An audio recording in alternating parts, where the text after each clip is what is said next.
Bonjour René Pérez. Bonjour. Canard à l'Armoricaine vient de paraître aux éditions Dialogue, sous-titré « De l'ère du plomb au numérique, balade insolite dans les coulisses de la presse bretonne ». René Pérez, vous avez passé 40 ans au sein du quotidien régional Le Télégramme, vous y avez vécu de folles aventures, y avez fait de belles et riches rencontres. À la lecture de ce livre, on ressent que le métier de journaliste vous a pleinement épanoui. Pourquoi avoir souhaité écrire cet ouvrage ? J'ai souhaité l'écrire parce que pendant toute ma carrière, je me suis rendu compte que les gens ne savaient pas très bien comment marche la presse en général, la presse bretonne en particulier, et qu'ils ignoraient qu'on est dans une des rares régions de France où il y a encore une véritable concurrence entre les... Malheureusement, dans plus de la moitié des départements français aujourd'hui, il n'y a plus de concurrence, il n'y a plus qu'un seul quotidien régional. Nous, on a la chance d'en avoir deux, et qui sont classés parmi les meilleurs de France, qui ont d'excellents résultats.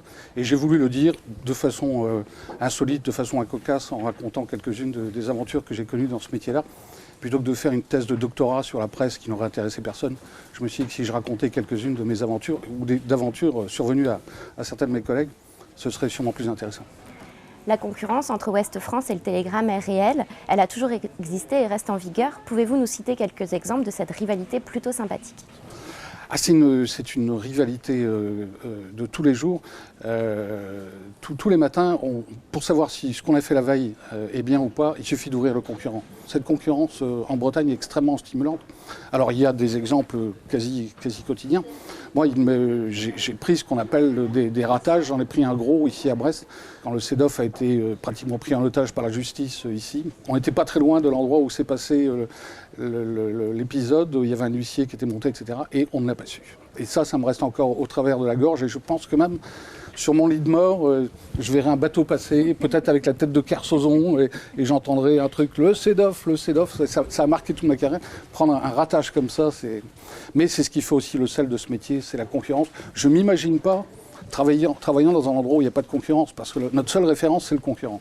Vous expliquez la naissance d'un de vos billets dans le Télégramme au matin d'un match de Coupe de France qui oppose Guingamp à Rennes.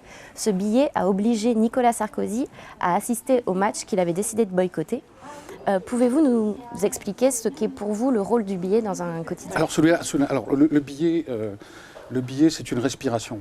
C'est une respiration dans le journal parce qu'on voit, surtout en ce moment, quand on voit à quel point l'actualité est plombée, on imagine la tête du lecteur quand il met son euro sur la table, qu'on lui donne, qu'il prend un journal, et quand on voit ce qu'il lit, il y a des jours où on se dit qu'on lui vole un peu son euro. Donc il y a des amortisseurs dans le journal qui sont prévus quand l'actualité est aussi lourde. J'ai toujours trouvé que le billet était une forme de respiration qui apportait un petit peu de fantaisie.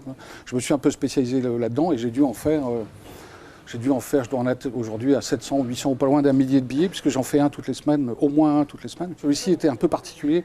On me l'a commandé à 22h, alors que j'étais en train de préparer à dîner à des amis chez moi, en me disant « Sarkozy, viens pas au match demain soir, Guingamp-Rennes, tu as une demi-heure pour nous faire un papier ». Et j'ai écrit cet article en pensant que le lendemain, plus personne ne s'allait passer au milieu de tout le reste de l'actualité. Et ben non, le lendemain, cet article, à ma grande surprise, a été repris le matin par Yvan Levaille dans sa chronique de France Inter. Et comme il ne se passait rien du tout ce jour-là en France, ou quasiment rien, ça a été repris ensuite par l'AFP.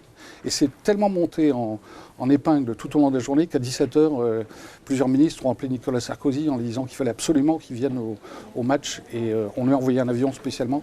Et il est venu au match voir la finale de la Coupe de France Rennes-Guingamp, qu'il avait décidé de boycotter parce qu'à 22h le soir, j'avais écrit un tout petit truc en pensant que ça passerait dans les oubliettes de l'histoire, naturellement.